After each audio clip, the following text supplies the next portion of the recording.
Hello and welcome to Teen Story Share.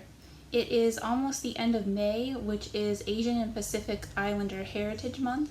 So in honor of that, I'm going to be reading The Last Princess, which is the story of Princess Kaiulani of Hawaii. She was the last princess of the Kingdom of Hawaii before it was annexed by the United States. The Last Princess by Fay Stanley, illustrated by Diane Stanley.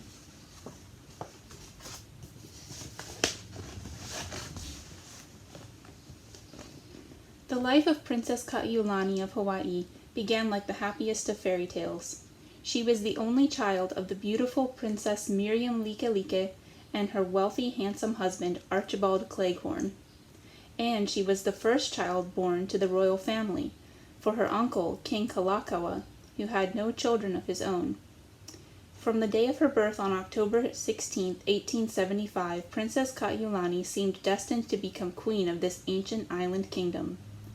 At the news of her birth, all of Hawaii rejoiced. Bells rang joyously from church towers. Cannons fired noisy salutes. Hawaiians hugged one another and wept with happiness. An heir to the Hawaiian throne had at last been born. The precious baby was christened on Christmas Day. Her mother, Princess Likelike, chose a name for her that was almost bigger than the tiny infant herself.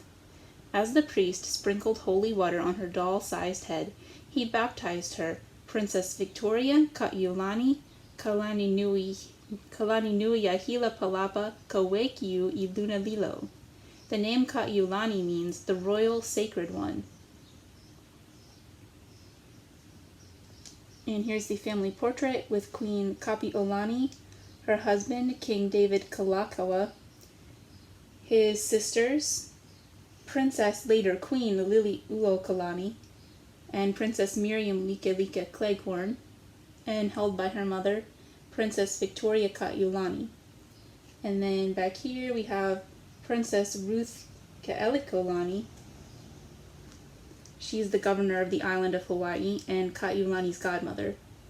And we have the husband of Liliuokalani, John Owen Dominus, governor of the island of Oahu. And we have Princess Likelike's husband and father of Princess Kaiulani, the Honorable Archibald Cleghorn, later governor of Oahu.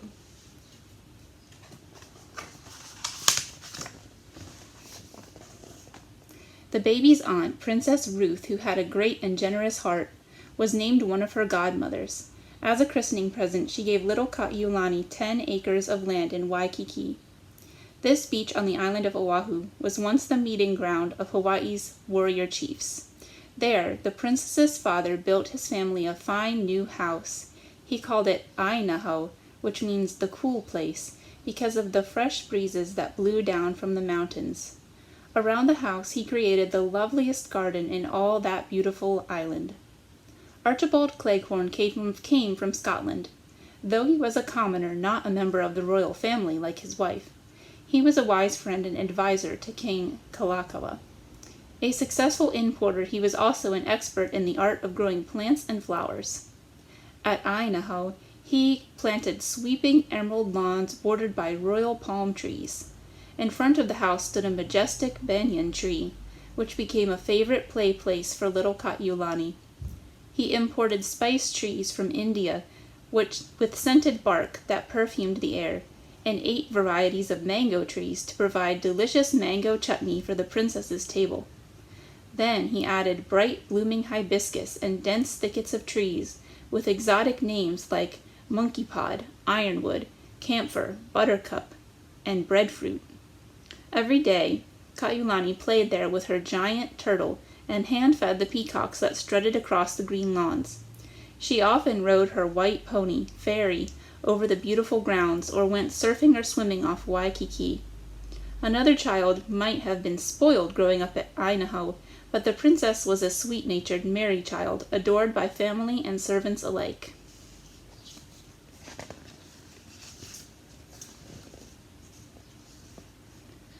When she was older, she began lessons in the cool, dark house with her governess.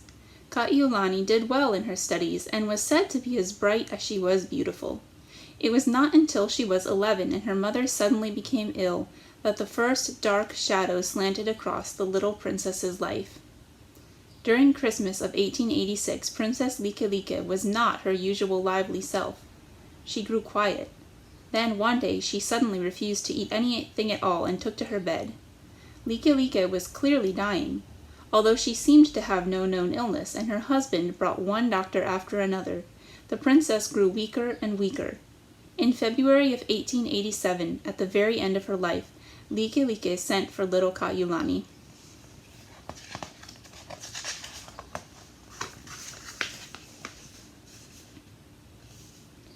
Those who were there said that the room was darkened and a faint smell of medicine hung in the air. Princess Likelike seemed to be sleeping, but as Ka'aiulani approached, her eyes opened and she stretched out a pale hand to her only child. Then, with a voice so low that Ka'aiulani could scarcely hear her, she whispered that, for a moment, she had been allowed to see into the future. She paused for breath, then told the child what she had seen. "You will go far away from your land and your people and be gone a very long time. You will never marry, and you will never rule Hawaii." Later that afternoon, Princess Likelike died, and Princess Ka'aiulani's storybook childhood came to an end. But despite her sorrow, she was brave and self-controlled, and she went on with her studies and royal duties. As an ali'i, a noble from the revered ruling family, she had been taught to set a good example for her people.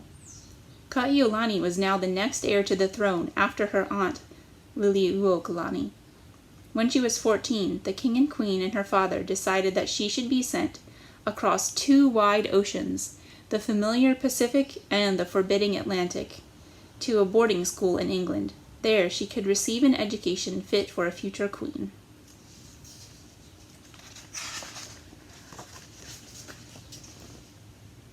At the thought of leaving her father, her friends, and her beloved Hawaii, Ka'aiulani was very grave. Though she tried to hide her feelings, she had a new friend who sensed the sadness in her heart. He was an enormously tall Scotsman, ridiculously thin, with dark, watchful eyes. His name was Robert Louis Stevenson, the author of Treasure Island, Kidnapped, and other great stories for children. Stevenson was spending a few weeks in Hawaii, and had become friends with all the royal family, but especially with the royal princess. He described her as more beautiful than the fairest flower. He would sit with her under her gnarled banyan tree and spin tales of his travels, or tell her stories about the little mouse who visited him in his grass hut whenever he played his flute. When the time for Ka'aiulani's departure drew near, Stevenson wrote a special poem for her in her red plush autograph book. It began, "Forth from her land to mine she goes, the island maid, the island rose, light of heart and bright of face, the daughter of a double race. Her islands here in southern sun shall mourn their Ka'aiulani gone, and I, in her dear banyan's shade, look vainly for my little maid."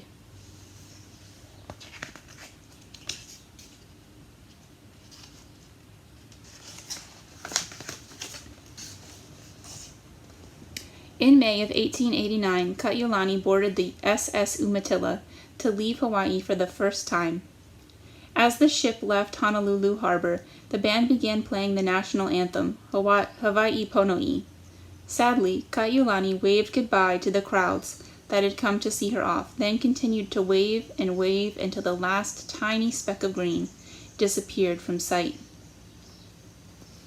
The voyage across the Pacific Ocean was rough, and Ka'aiulani was seasick for most of the time. As the princess's ship neared San Francisco, the weather grew colder. She had never felt cold before and was chilly, even bundled up in heavy clothes. But worse than the cold was having to say goodbye to her papa in San Francisco. Here she boarded a train with friends for the long journey across America.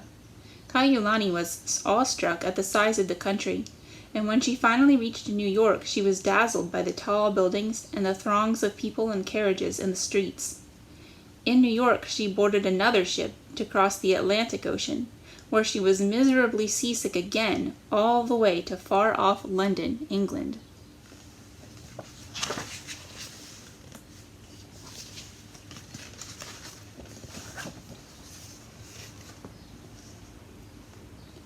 In September, Ka'aiulani left London for her school, Great Harrowden Hall.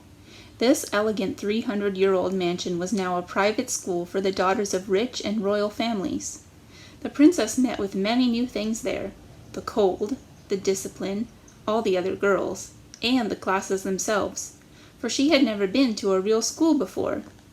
Despite all the strangeness and her lingering homesickness, Kaiulani soon made many friends, and she enjoyed her classes. She studied French, German, English, history, music, and the social graces that she would need when she became queen. During school holidays, she traveled in England and Europe.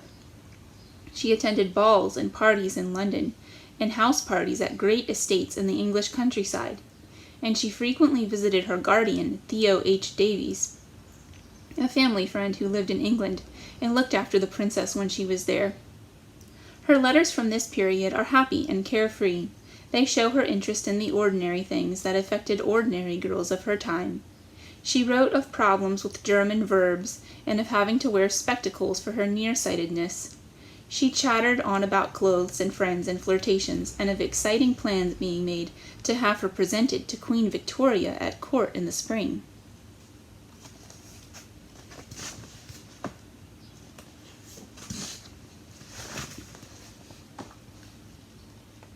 But from time to time, in letters arriving from Hawaii, Kaiulani came to learn about more serious things. From friends and family, she heard more and more about politics and problems at home. Even though the Hawaiian Islands looked like tiny specks on a map, they were important to other countries because they were located right in the middle of the Pacific Ocean. What a perfect place for ships to get fresh water, fuel, and supplies when traveling to the Orient! What an ideal spot for traders to swap Oriental goods for American and European products! What a handy place for a military base! And what fertile land for raising rich crops to sell cheaply to other parts of the world! For all these reasons, the governments of Britain, France, Russia, and the United States had for years battled with one another to take over the islands, either by force or by trying to influence her kings to do whatever they wished. By the time Kaiulani was in England, a certain group of successful businessmen was really running the government. These Haole, Hawaiian for foreigner, men were mostly white Americans. Many of them were sons of the missionaries who had come in the early 1800s to bring Christianity to Hawaii. The missionary families generally felt superior to the Hawaiians. They were openly scornful of their religion. They couldn't recognize the intelligence of a people whose culture was so different from their own. They called the Hawaiians savages, and because these families thought themselves so much better than the Hawaiians, they believed they were doing them a favor by telling their kings what laws to pass and dictating who could vote and who could not.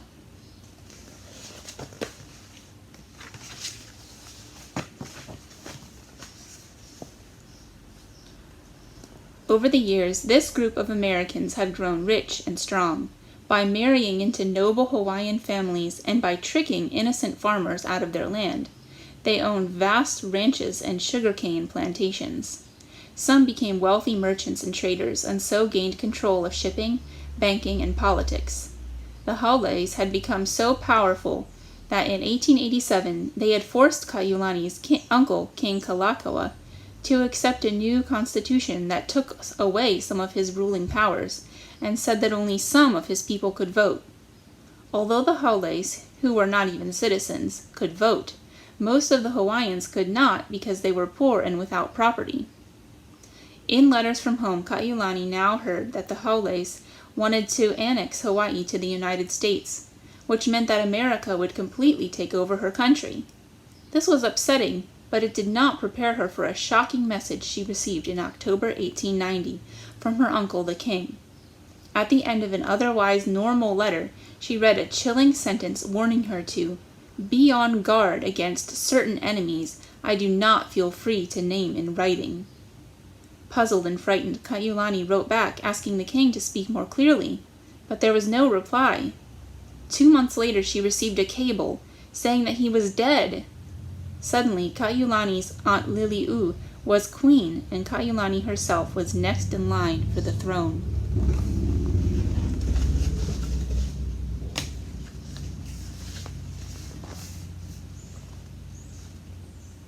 Aunt Lili'u was in many ways a stronger ruler than her brother had been. Since the Hawaiis could not control her, they decided to overthrow her instead. On January 16, 1893, a company of American Marines marched into Honolulu. This show of force was all that was needed. The sight of the Marines encamped near Iolani Palace convinced Lili'uokalani that she must give up the throne as the Hawaiis demanded.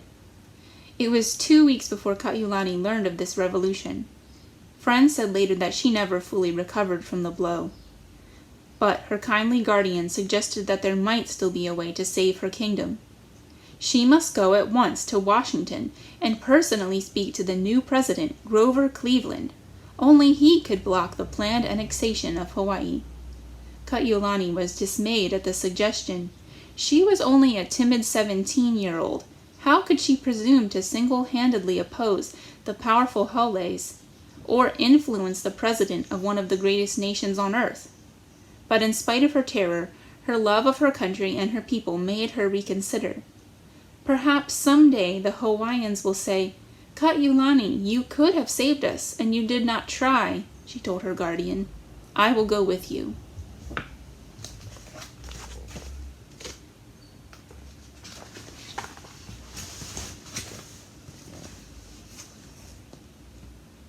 Once she had decided on her course, Kaiulani did not waver from it.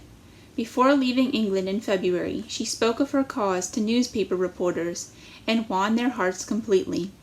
A few weeks later, when she and her guardian docked in New York, she conquered the American press too.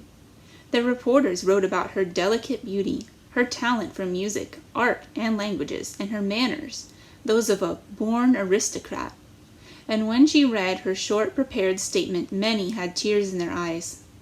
In a quiet voice, she told the reporters how it felt to arrive alone upon the shores where she thought to receive a royal welcome, to find enemies working to take away her kingdom, to leave her without a home or a name or a nation.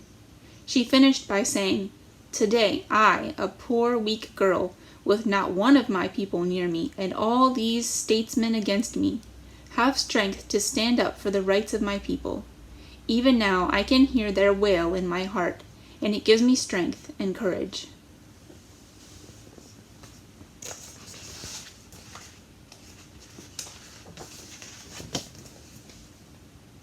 When Kaiulani finally arrived in Washington, President and Mrs. Cleveland were deeply impressed by her courage and dignity. The president assured the princess that he would see justice done to her and her people. He announced that a special investigator would sail to Hawaii immediately to report on the true situation there. This was the happiest news Kaiulani had received since the revolution. Believing she had successfully completed her mission, she felt free to return to England. But after the hectic month in the United States, it was hard for Kaiulani to settle back to her schoolgirl routine. She waited anxiously for news from home. It finally came in August. The president's representative was back from Hawaii and had reported to the Senate that a wrong had been done to the Hawaiians, who were overwhelmingly opposed to annexation. The president then urged that Congress find a way to restore the queen to her throne. It seemed to Kaiulani that she had won. She, a poor, weak girl, had helped save her aunt's throne and her people's independence. But her joy and triumph at the good news was short-lived. The Hawaiis refused to disband their new government, and the president was unwilling to send American troops to force the Hawaiis to step down. The only help he could give the Hawaiians was to block their country's annexation as long as he was president.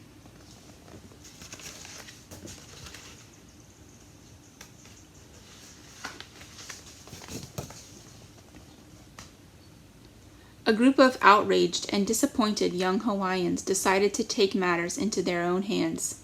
If the United States government could not restore their queen, they would do it themselves, by force. For months, these fiery young men planned their revolt. They secretly shipped in guns from California, which they buried on the beach at night.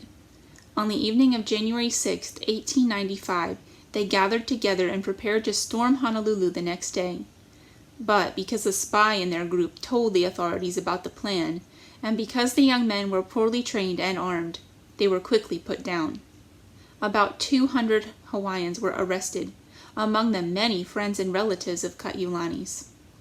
To save the lives of these revolutionaries, the queen agreed to sign a document in which she formally gave up the throne. But the queen's punishment was not complete. She was also imprisoned in her own palace, tried for treason, and given a sentence of 5 years at hard labor, plus a fine of $5,000. Later, this savage sentence was lightened, but the monarchy was finished. Hawaiian kings and queens would never again rule over their beloved people. In these last years, many Hawaiians had been robbed of their land and their right to vote, and now they had lost their own government. They were now a minority in their own country, outnumbered by immigrants from Asia and the Hawaiis. White man's diseases had caused the death of many of these independent, good-hearted people. At the bitter news from Hawaii, Kaiulani put aside her own dismay and grief and thought of her people. She knew in her heart that her place was now at home.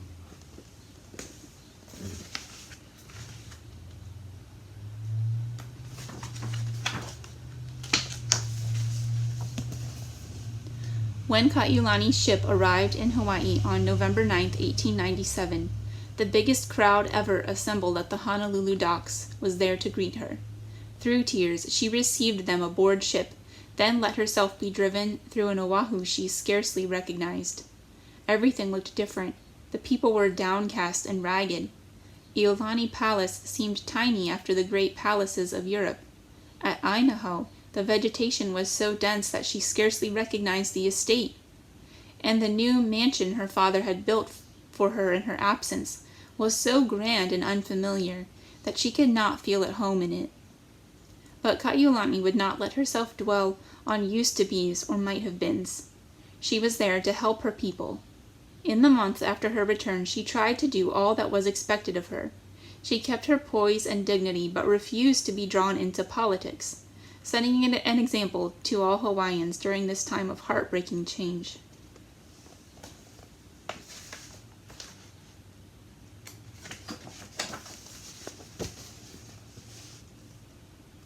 After President Cleveland left office in 1897, Congress voted to annex Hawaii to the United States. The formal annexation day came on August 12, 1898. At Iolani Palace, the band played Hawai'i Pono for the last time, and the Hawaiian flag fluttered to the ground. But Kaiulani was not there to witness it, nor were most of her people. The islands were in mourning. Houses were shuttered across the land. Kaiulani sat alone under her banyan tree. She heard the guns from warships in the harbor boom out, and knew Hawaii's time as an independent nation was over. It was said that she quietly wept. During the following months, Kaiulani avoided Honolulu, hating the sight of the American troops everywhere and the sad faces of the Hawaiians. In December, glad to be away, she attended the wedding of her friend Eva Parker at the fabled Parker Ranch on the island of Hawaii. The wedding party was so large that it overflowed several houses, and so gay that it lasted past Christmas. In mid-January, while horseback riding with friends, the princess was caught in an icy downpour. All the others pulled on raincoats, but Kaiulani suddenly swept off her hat, shook her hair loose from its neat bun, turned her face to the storm, and recklessly galloped off in the driving rain.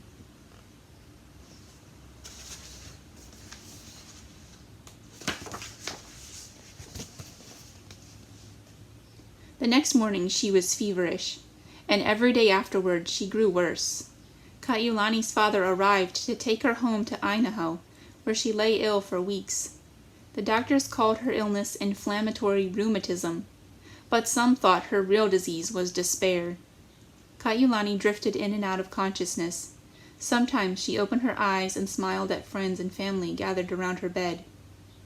Early in the morning of Monday, March 6, 1899, she stirred, cried out, then grew still. Witnesses said that at the moment she drew her last breath, the peacocks in the darkness outside began wildly screaming their almost human cry. Hawaii was plunged into mourning. All day Wednesday, thousands of weeping Hawaiians filed past Kaiulani's casket at Aina, then clustered together under the banyan tree, wailing ancient Hawaiian funeral chants. Even more of her people marched in the torch-lit procession that took her body to Kauai Church at midnight. They spoke in whispers and even muffled the hoofs of the horses pulling the hearse. For over 3 days, Kaiulani lay in state at Kauai Church. Following her huge and beautiful funeral on Sunday, she was at last taken to the royal mausoleum in the Nuuanu Valley. Bells pealed and cannons roared, just as they had when Kaiulani was born. 20,000 silent and stricken Hawaiians watched as Kaiulani passed by for the last time.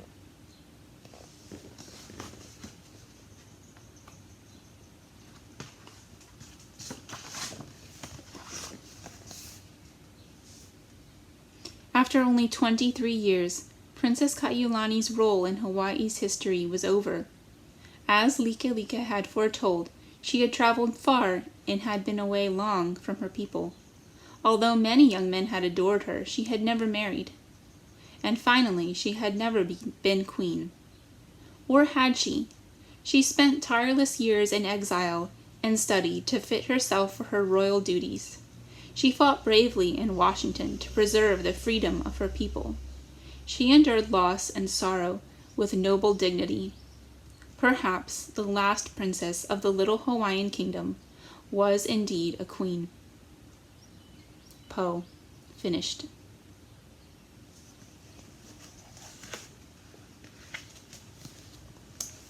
And I hope that you liked this story. I've liked this story ever since I was little.